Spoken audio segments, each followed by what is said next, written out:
Au moins 63 personnes ont été tuées, beaucoup de blessés lundi dans l'explosion d'un stock de dynamite sur un site artisanal d'extraction d'or dans le sud-ouest du Burkina Faso. Mamadou Diouf, bonjour, vous allez bien? Bonjour Michel.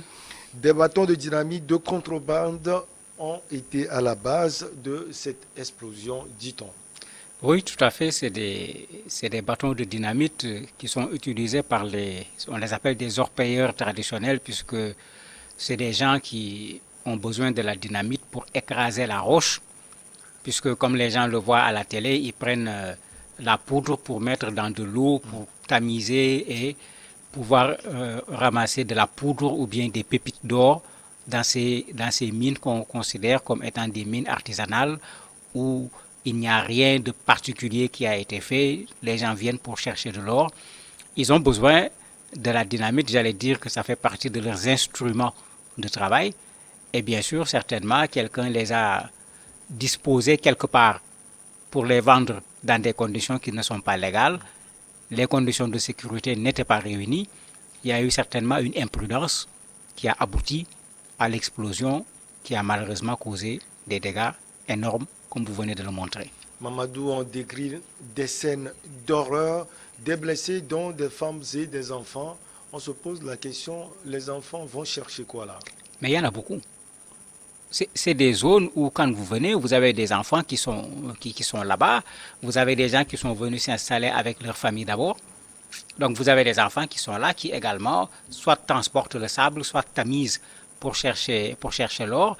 Vous avez des jeunes enfants également qui y vont tout seuls pour également essayer de chercher de l'or parce qu'étant dans des conditions difficiles. Et quand vous allez, souvent, c'est des espaces un peu reculés où les gens viennent s'installer de façon extrêmement sommaire. Vous avez tout ce qu'il y a comme trafic, prostitution, trafic de n'importe quel type de produits qui s'installent au niveau de la zone, qui généralement devient une sorte de zone de non-droit.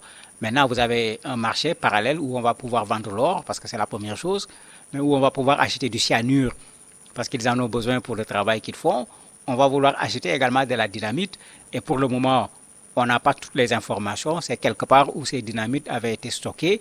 On n'a pas encore la quantité, mais à voir l'effet de l'explosion, la quantité doit avoir été importante. Quand vous regardez la télévision nationale du Burkina, quand ils montrent le cratère, quand ils montrent des arbres qui ont été carrément déracinés et puis déplacés, ça veut dire que le souffle n'a pas été petit et ça permet de comprendre effectivement pourquoi on est déjà à 63 morts, parce que le chiffre ne fait qu'augmenter puisqu'il y a des blessés qui sont sous traitement. Des incidents à répétition. Vendredi, déjà, 2 personnes ont été tuées dans un éboulement survenu dans un site d'or artisanal dans le village de Kolo, dans le sud du pays. Il y a plusieurs sites d'orpaillage artisanal au Burkina. Ça, il faut le dire clairement. Et généralement, ce n'est pas l'explosion qui pose les problèmes, c'est l'éboulement. Puisque, à la limite, les gens creusent comme des souris. Il n'y a pas d'effort qui est fait pour essayer de maintenir, en se disant que peut-être qu'il peut y avoir un affaissement du sol à force de faire des trous. Et les gens peuvent creuser profondément. Il y a aucun travail technique qui est fait. Donc, généralement, ce qui se passait, c'est plutôt ces accidents sous forme d'éboulement qui enterrent directement des mineurs à l'intérieur des trous qu'ils ont creusés.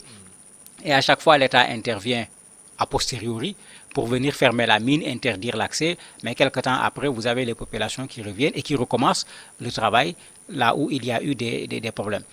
Maintenant, pour comprendre ce phénomène, le Burkina produit de l'or. Et le Burkina produit de plus en plus de l'or.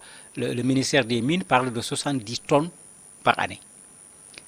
Et cet orpaillage traditionnel qu'on peut considérer comme quelque chose de négligeable produit 10 tonnes supplémentaires.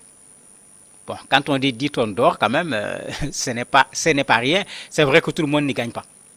Surtout pas les orpailleurs, puisque c'est les revendeurs qui achètent l'or à de petits prix pour le remettre de façon illicite sur le marché qui gagnent le plus.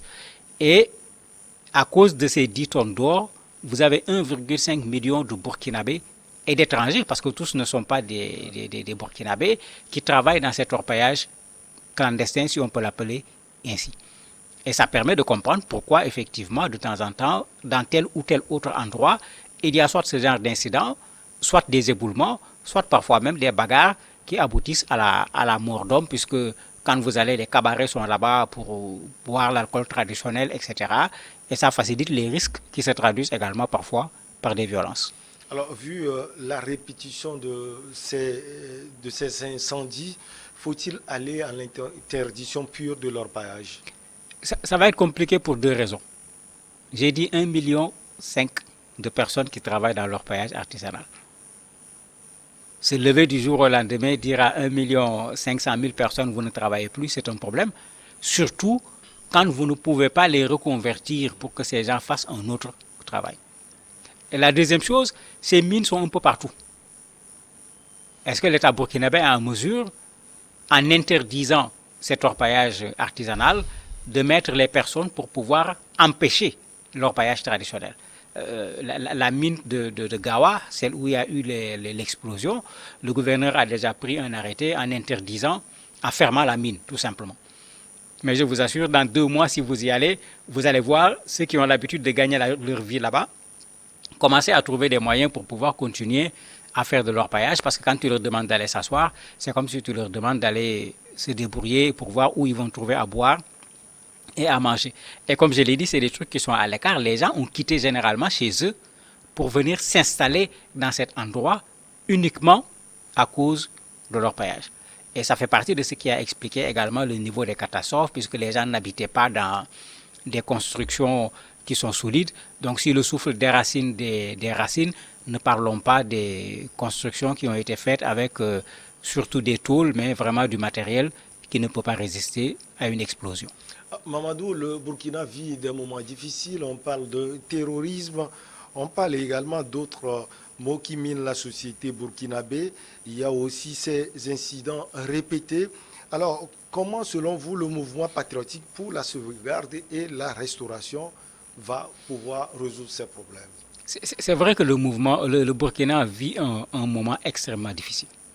Moi, quand j'ai entendu l'information pour la première fois, je me suis dit, mais qu'est-ce qu'ils veulent encore ces gens-là? Parce que j'ai pensé plutôt aux groupes extrémistes violents, parce qu'ils sont intéressés également par cet or, puisque ça fait partie de leur source de financement. Moi, c'est à eux que j'ai pensé, puisque c'est eux qui avaient attaqué, il ne faut pas qu'on oublie, la mine d'Inata, qui avait fait pratiquement une cinquantaine de morts. Après, rapidement, l'État burkinabé a dit clairement que la thèse du terrorisme n'est pas prise en compte dans cette affaire, mais ça montre qu'à côté de ce problème de sécurité lié à des groupes extrémistes violents, mais la junte militaire a plusieurs autres dossiers à régler. Et c'est là où tout le temps je dis qu'on fasse attention. Faire un coup d'État n'est pas automatiquement une solution. Le Burkina traverse énormément de problèmes. Ce n'est pas assez militaire de vouloir dire on va résoudre tous ces problèmes. Le mieux qu'ils puissent faire, c'est de mettre en place des institutions, et on l'espère des institutions solides, des institutions fortes, qui vont pouvoir permettre à ceux qui vont gérer le Burkina progressivement de résoudre les problèmes du Burkina, parce qu'il n'y a pas un prophète qui va venir de quelque part pour résoudre les problèmes. Malheureusement, ça leur ajoute des problèmes. Puisque ce qu'on reprochait à l'ancien régime, c'est le nombre de morts. Il y avait tout le temps, il y a tel nombre de morts ici, il y a tel nombre de morts là-bas. Tout le temps, il y avait des journées de deuil, des minutes de silence. Malheureusement, c'est en train de continuer avec le régime militaire qui est actuellement en place. S'il s'y ajoute cette question des mines à régler, vous voyez que leur cahier de charge, bien qu'ils n'avaient pas intégré ce genre d'éléments, risque de s'élargir. Et s'ils font comme les Maliens en disant on règle tout avant de partir, je me demande combien de temps ils vont vouloir passer au pouvoir au Burkina. Vous l'aviez dit tout à l'heure, c'est un secteur qui emploie indirectement 1,5 million de Burkinabés et d'autres nationalités. Alors, comment résoudre concrètement ce problème? Il faut peut-être trouver un moyen permettant de créer un tant soit peu de sécurité au niveau des mines, voire même aller dans le sens de formaliser cet orpaillage. Puisque quand vous en parlez, les gens vous disent, mais qu'est-ce que les gens veulent? C'est l'or qui se trouve au Burkina. Pourquoi des sociétés minières étrangères peuvent venir exploiter cet or et des Burkinabés ne peuvent pas l'exploiter? Et ils n'ont pas tort, c'est des ressources du pays. Il faut peut-être trouver un moyen officiel qui permette de prendre des espaces, de donner à des gens des licences pour pouvoir exploiter l'or, comme ça se fait avec les sociétés minières. Mais comme ça se fait avec les sociétés minières, bien que ça ne soit pas respecté, puisqu'après l'exploitation, on leur demande de remettre l'espace dans des situations normales, mais avec l'utilisation du cyanure et de tout un ensemble de choses, tout le monde a vu ce que ça entraîne comme destruction au niveau de l'environnement, que ce soit l'exploitation officielle ou l'exploitation clandestine.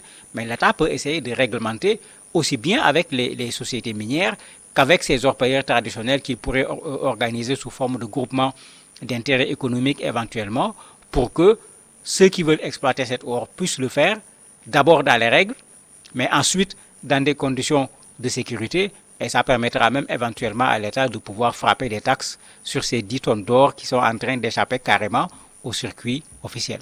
Est-ce que l'or là profite concrètement au Burkina Faso à l'heure actuelle? Ben, pas beaucoup parce que vous avez cette curiosité, le plus souvent quand l'or sort, c'est pour aller sous forme de lingots vers d'autres pays. Je donne le cas du Sénégal qui produit de l'or plusieurs fois. Tout le monde connaît les bijoutiers sénégalais qui se sont installés un peu partout dans la sous-région, y compris au Togo. L'association des bijoutiers du Sénégal s'est souvent plaint qu'eux, ils ont du mal à se ravitailler en or sur le marché de l'or du Sénégal. Ce qui veut dire que l'or du Sénégal quitte directement le pays pour aller sur le marché international. Mais ce qui est sûr, le Burkina en profite en termes de revenus. Puisque ce qu'on connaissait pour le Burkina, c'était ce qu'on appelle l'or blanc, le coton. Mais aujourd'hui, en termes de produits d'exportation, l'or dépasse le coton. Donc en termes de revenus, en termes de devises pour le pays, en termes de produits intérieurs bruts, l'or est en train de peser fortement aujourd'hui sur l'économie du Burkina. Maintenant, quand ça rentre dans comment on appelle ça encore, dans le trésor public, qu'est-ce que les populations peuvent avoir? Ben, je ne saurais pas le dire. Merci beaucoup à vous, Mamadou Diouf. Une petite pause et derrière, on reçoit l'invité du jour.